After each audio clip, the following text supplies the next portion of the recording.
Hello, everybody. We're going to continue our discussion of medications that affect the nervous system. Most of this particular lecture will focus on the central nervous system. But before we get into that, we need to briefly talk about an important neurotransmitter, and that is acetylcholine. Medications that enhance the effects of acetylcholine have cholinergic effects. Medications that diminish or block the effects of acetylcholine have anticholinergic effects. So let's move on. When acetylcholine activates a particular type of cholinergic receptor, known as a muscarinic receptor, they exert a parasympathetic effect. Parasympathetic effects and cholinergic effects are very much alike. These muscarinic receptors that are activated are found throughout the body. When we experience a parasympathetic or cholinergic effect, our pupils constrict, heart rate and blood pressure drop, salivation increases, gastric and urinary motility also increase. Because muscarinic receptors are found throughout the body, there tends to be several adverse effects with medications that do have these cholinergic effects. Another descriptor we could use for cholinergics are parasympathomimetics, because they do mimic the parasympathetic nervous system. Let's move on. And we'll talk about one type of medication that has anticholinergic effects. Medications that block the effects of acetylcholine have anticholinergic effects, and these would include antihistamines like diphenhydramine. Diphenhydramine works by blocking the effects of histamines. They don't prevent the release of histamines, they don't reverse the symptoms once they've started, but they do prevent further histamine release from having an effect. They are best if taken prophylactically, and they're used for allergic rhinitis. Let's move on. So the class of the medication is known as antihistamine. Diphenhydramine being a first-generation antihistamine that blocks H1 receptor sites. Remember that histamines are chemical mediators of inflammation. And once they're released, they induce swelling, increase secretions, and narrow airways because of the swelling. If we can block histamines from binding to histamine 1 receptors, we can prevent the further swelling. Diphenhydramine is a widely used antihistamine. It's available over the counter. I mentioned before it's used in the treatment of allergic rhinitis. It's also used for treatment of anaphylaxis. Remember that antihistamines do not stop the production of histamines. They just prevent histamines from binding to receptors so that they can decrease the allergic response. Diphenhydramine can also block histamine 1 receptors in the central nervous system, and that's what causes the sedation. Other side effects are similar to sympathomimetic ones. Side effects like urinary retention and constipation, for example. Let's move on to the next slide.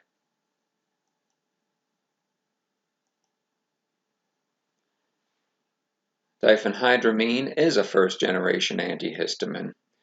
If a client experiences sedation from a first-generation antihistamine, they may need to switch to a second-generation antihistamine like loratadine. Loratadine tends not to cross the blood-brain barrier, so sedation is less likely to happen, although it can.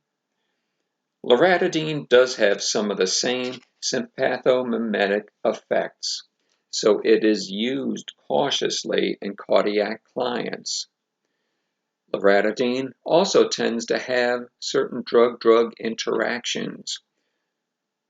It interacts with antifungals, erythromycin, and other CNS depressants.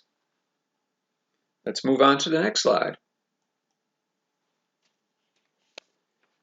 Now it's time to begin our discussion of medications that do affect the central nervous system, the CNS. Meds that affect the CNS have wide therapeutic use, including the relief of pain, controlling seizure activity, the treatment of mental illness, and anesthesia. There are 21 different types of neurotransmitters, and they often work along with each other.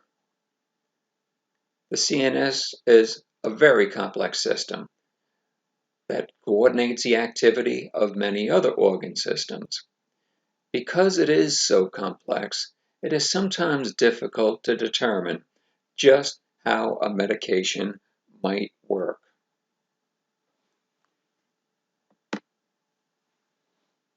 For medications to work on the CNS, they must pass through the blood-brain barrier to reach the target tissue. The blood-brain barrier is designed to prohibit larger molecules from crossing over. Although, as I mentioned, it is difficult to predict how medications will work, there are some similarities with CNS meds. One thing, they generally take a few weeks before they become effective. So it takes a little while for these adaptive changes to occur. Secondly, initial side effects that develop generally decrease, like the itch that might accompany morphine administration. Finally, many CNS medications have a tendency to lead to tolerance and dependency. Now we'll move on to the next slide. Epilepsy, or recurrent seizures, are the most prevalent neurological disorder. It is believed that about 10% of Americans might have had a seizure at one time in their life. This might be a transient or permanent condition. A seizure is a sudden release of electrical energy in the brain. This sudden release of energy can cause a brief loss of consciousness, as in absence seizures, or could cause tonic-clonic seizures, where there is a severe spasm of muscle followed by a relaxation of those muscles, as well as a loss of consciousness and confusion when coming out of the seizure. Seizures may affect just one part of the brain, or may begin in one part of the brain and then spread to other areas of the brain.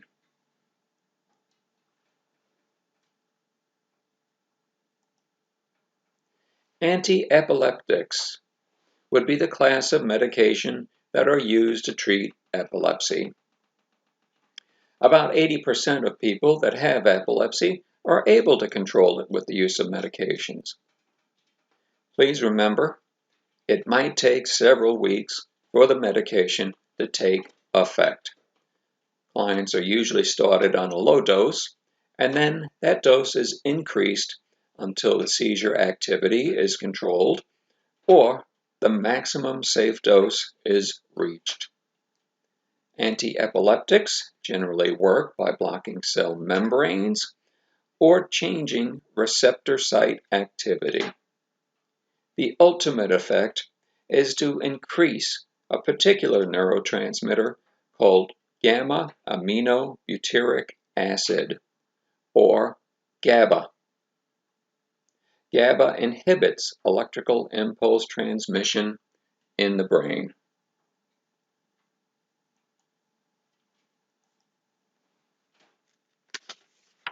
Barbiturates, like phenobarbital, are used for general seizures like tonic-clonic seizures.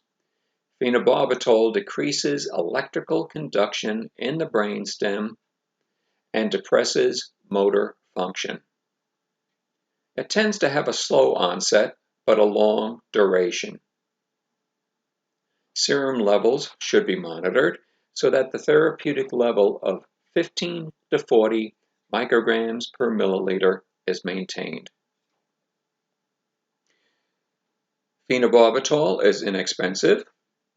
It's available in multiple forms. Administering it intramuscularly, though, tends to inflame the site of injection. Avoid alcohol use while on this medication.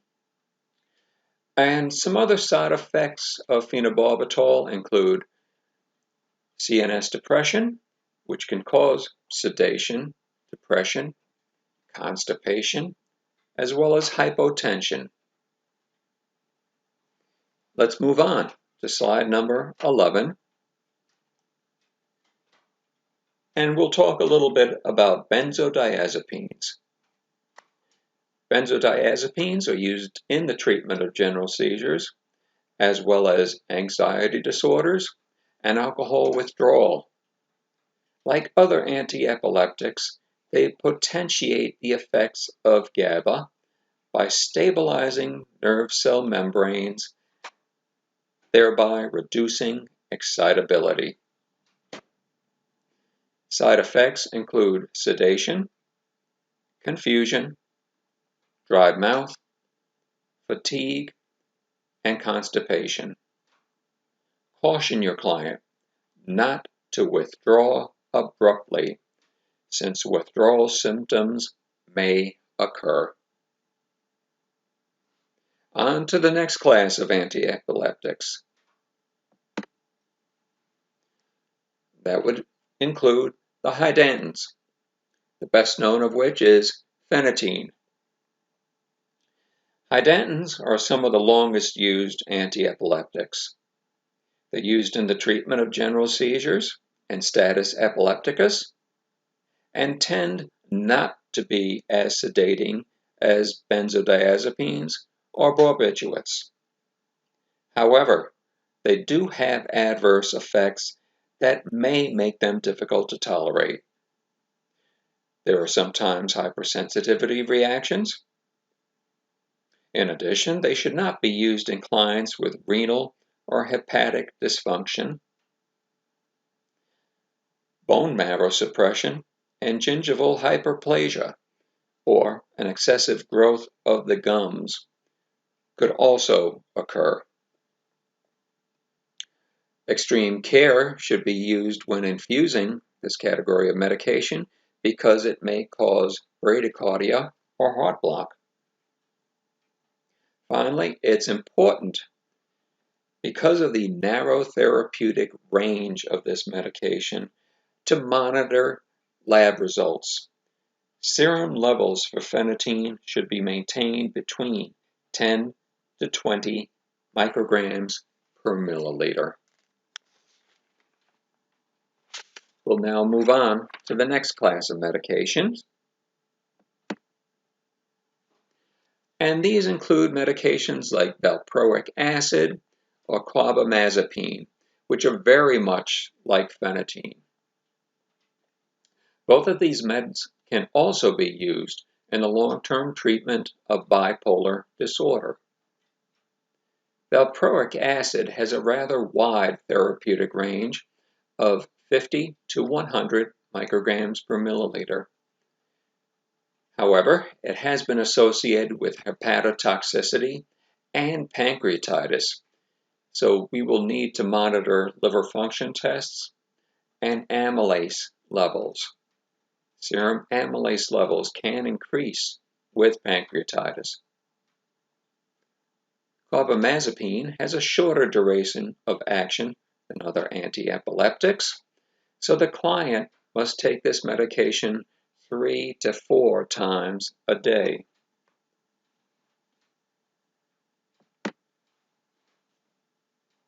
We'll talk now about Parkinson's disease and the medications used in its treatment. In Parkinson's disease, there is a degeneration of neurons in the basal ganglia of the brain. This degeneration of neurons causes a decrease in dopamine production. Now, we're not sure of the risk factors associated with Parkinson's. Could be caused by trauma, viruses, or atherosclerosis. Now, the neurons that degenerate would normally release dopamine, a chemical that has an inhibitory quality in CNS functioning. Acetylcholine, a neurotransmitter that we've heard about before, affects movement of the body, and it tends to have an excitatory effect.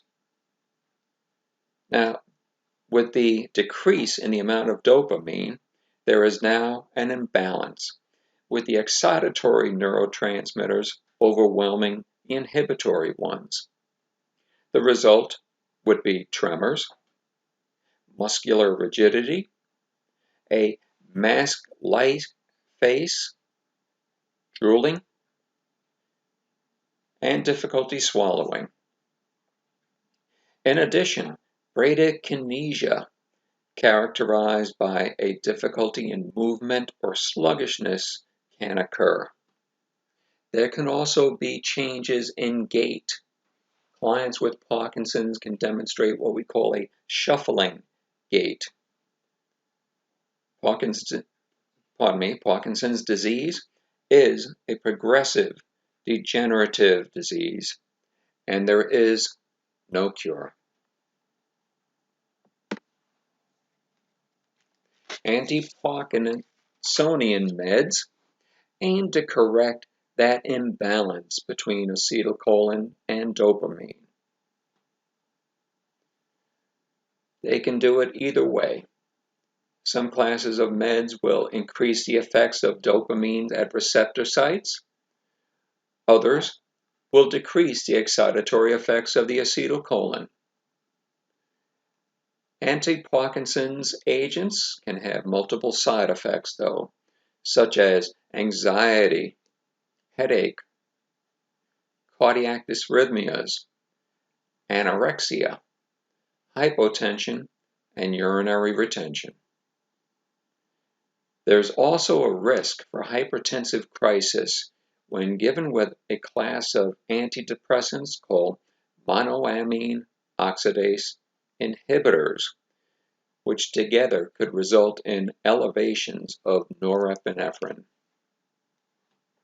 And let's move on. We'll talk about levodopa, which increases concentrations of dopamine in the brain. As a result, it allows many of the symptoms of Parkinson's to subside. Levodopa is chemically very similar to dopamine. Larger amounts of levodopa, though, were needed to diffuse past the blood-brain barrier. Because of this, side effects were quite common due to the larger dosage. And in fact, vitamin B6 interferes with the absorption of levodopa. So clients taking strictly levodopa should limit their intake of vitamin B6. As a result, we'll see what happens when levodopa is combined with a different medication called carbidopa. When combined with carbidopa, levodopa remains in the bloodstream for longer periods of time. Carbidopa actually prevents the breakdown of levodopa. Lower dosages of levodopa could then be prescribed, and the adverse effects would decrease as well. When taken with carbidopa, clients can continue to take vitamin B6. There still are drug-drug interactions. We can't use these with MAO inhibitors. And also there's a food-drug interaction associated with this medication. Increased iron and protein will sometimes delay absorption of the med. Let's move on. And we'll talk about amantadine, which is an adjunct medication used along with dopaminergic agents like levodopa, carbidopa. Amantadine is an antiviral medication. Not sure quite how it works. We think it might release dopamines from central nervous system neurons, thereby increasing dopamine levels and having a calming effect. It's generally used in early stages of Parkinson's, when neurons still have some potential to release dopamine.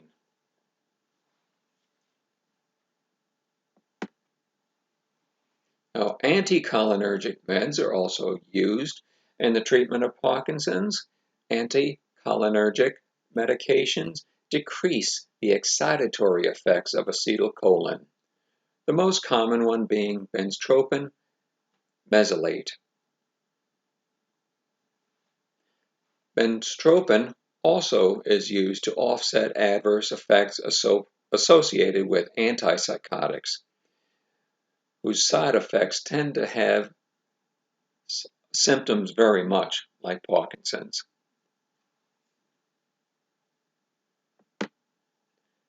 Alzheimer's disease is another serious neurological condition. Alzheimer's is a progressive, degenerative, and ultimately terminal disease of brain tissue. It is the leading cause of dementia. We think that about 5 million in the United States are affected. And once we reach the age of 85, about 50% of us will be affected by this. Now, there is no pure form of dementia, but dementias are usually a combination of different types. We'll move on to the next slide and talk about some of the changes that occur as a result of Alzheimer's. Alzheimer's speeds up the changes to the brain that normally occur with aging. Some think that there's a genetic predisposition to developing it. In addition, it's also thought that a chronic inflammation is what causes this degeneration of neurons that produce acetylcholine. The neurons get tangled and plaque develops, and together these changes slow down impulse transmission. Now, within the brain, acetylcholine is responsible for functions like memory, speech, movement, and thought. As these neurons continue to degenerate, our ability to carry out these functions will decrease. Let's move on to the next slide and talk about a class of medication used in the treatment of Parkinson's. Anticholinesterase inhibitors. The action of anticholinesterase inhibitors targets the enzyme cholinesterase, which is involved in the breakdown of acetylcholine. With the use of a cholinesterase inhibitor, acetylcholine is not broken down as quickly. This will cause a prolonged activation of cholinergic receptor sites, which will in turn help to improve muscle strength and memory. Donepezil is the prototype. Donepezil has a half-life of 70 hours, so it can be given once daily. With a client that potentially has memory problems, this can be very, very helpful. You only have to remember to take the medication once a day. The side effects of donepezil are similar to parasympathetic effects. such as nausea, vomiting, fecal incontinence, drooling, bradycardia and hypotension, blurred vision, and headaches. That's it for today's lecture. Thanks for listening.